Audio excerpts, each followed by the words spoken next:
నేను ఫ్యాషన్ షోలో మోడల్ గా పార్టిసిపేట్ చేస్తానని ఎప్పుడు అనుకోలేదు. అది ఒక అమ్మాయితో చేస్తానని అస్సలు అనుకోలేదు. హై గైస్, అందరూ ఎలా ఉన్నారు? నా పేరు సాయి తేజ. మోడలింగ్ నాకేం ప్యాషన్ కాదు, బట్ పార్టిసిపేట్ చేస్తే ఎక్స్పీరియన్స్ ఉంటది అండ్ ఆల్సో స్టేజ్ ఫియర్ కూడా పోతుందని చెప్పి పార్టిసిపేట్ చేశాను. ఈ ఫ్యాషన్ షోకి మా ఫ్రెండే సీఈఓ. ఈ ఫ్యాషన్ షోలో మాకు 1 day బిఫోర్ ట్రైనింగ్ ఉండిద్దని చెప్పారు. అలాగే video shoot, photo shoot, makeup, costume మొత్తం వాళ్ళదే అని చెప్పారు. ట్రైనింగ్ టైమ్ లో మాత్రం దోలు తీరిపోయింది. మనకు అంత నడవడం అలవాట్లేదు కాబట్టి లెగ్స్ అంతా పెయిన్స్ వచ్చేసినాయి. వీళ్ళు ట్రైనింగ్ పీరియడ్ కి ఒక హోటల్ అయితే బుక్ చేశారు. బీచ్ పక్కనే ఉంది. ఇక్కడ ఫ్లవర్స్ అయితే చాలా బాగున్నాయి. ఇక్కడ ఫొటోస్ కూడా దిగాం మేము. ఈ ఫ్యాషన్ షో చెన్నైలో ఉన్న ఒక రిసార్ట్ లో జరగబోతుంది. నెక్స్ట్ డే మార్నింగ్ ఎర్లీగా రెడీ అయిపోయి క్యాబ్ లో ఆ రిసార్ట్ దగ్గరికి అయితే వెళ్ళిపోయాం. మేము అక్కడికి వెళ్ళినాక తెలిసింది ఎవరు రాలేదు, మేమే ఫస్ట్ వచ్చామని. మనకున్న ఆతరానికి టిఫిన్ చేయకుండానే వెళ్ళిపోయాం. మమ్మల్ని 9కి రమ్మన్నారు. ఇప్పుడు టైం 10 అవుతుంది.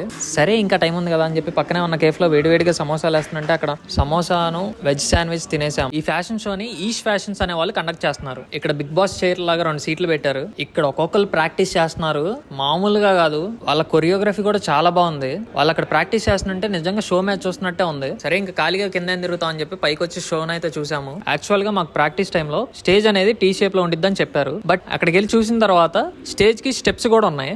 కొంచెం కన్ఫ్యూజ్ అయ్యాము. మా మోడలింగ్ ఎలా జరుగుతుందంటే ఫస్ట్ షో స్టార్టర్ వచ్చి షో అనేది స్టార్ట్ చేస్తాడు. తర్వాత సింగిల్ వాక్ జరుగుతుంది, తర్వాత కపుల్ వాక్ జరుగుతుంది, తర్వాత బాయ్స్ సీక్వెన్స్ ఉంటుంది, లాస్ట్ లో మ్యారేజ్ సీక్వెన్స్ అయితే ఉంది, తర్వాత షో స్టాపర్ వచ్చి ఎండ్ చేసేస్తాడు. మాకు ఇక్కడ స్నాక్స్ కూడా ఉన్నాయి, కానీ డబ్బులు ఇచ్చి కొనుక్కోవాలి, ఫ్రీ కాదు. ఇక్కడ సపరేట్ గా ఫోటో షూట్స్ కూడా తీస్తారు, అది కూడా ఫ్రీ కాదు. ఈ షోకి కొంతమంది ఫేమస్ ఆర్టిస్టులు కూడా వచ్చారు జడ్జిలుగా. సరే అని చెప్పి కింద ప్రాక్టీస్ చేస్తున్నాను. సడన్ గా ఒక బ్రో వచ్చి ఇదిగోండి బ్రో తీసుకోండి అని చెప్పి అందరికి కుల్ఫీలు అయితే ఇచ్చాడు. ఇంకా కుల్ఫీలు తినేసి మళ్ళీ ప్రాక్టీస్ అనేది స్టార్ట్ చేసాం. మాకు పైన ఒక రూమ్ ఇచ్చారు డ్రెస్సింగ్ కి. పైకి వెళ్ళి చూస్తే నిన్న చూసిన వాళ్ళు ఈ రోజు మారిపోయారు మొత్తం. ఏంట్రా అంటే మేకప్ వేసారంట. ఇప్పుడు అదే మేకప్ మాకు కూడా వేస్తారంట. ఇతనే లో ఫ్యాషన్ సీఈఓ. పెళ్లి సీన్ ఉందని చెప్పాను కదా, పెళ్లి కొడుకు షర్ట్ మీద డిజైన్ చూడండి ఎలా వేస్తున్నారో. ఇది బిఫోర్ మేకప్. డిఫరెన్స్ అబ్జర్వ్ చేయండి. నిజం చెప్పాలంటే నాకు ఆ మేకప్ అస్సలు నచ్చలేదు. ఎందుకంటే అందరికి ఓవర్ మేకప్ చేసినట్టు అనిపించింది. అసలు అయితే మేకప్ వేసిన తర్వాత ఫిక్స్ స్ప్రే అని ఒకటి ఉండిద్ది. అది కొడితే మేకప్ మొత్తం స్టిక్ అయిపోయి ఉండేది ఫేస్ కి. వాళ్ళ దగ్గర అది కూడా లేదన్నారు. ఇది ఆఫ్టర్ మేకప్. అందరికి జ్యువెలరీ సెట్ అయితే ఒకటి ఇచ్చారు.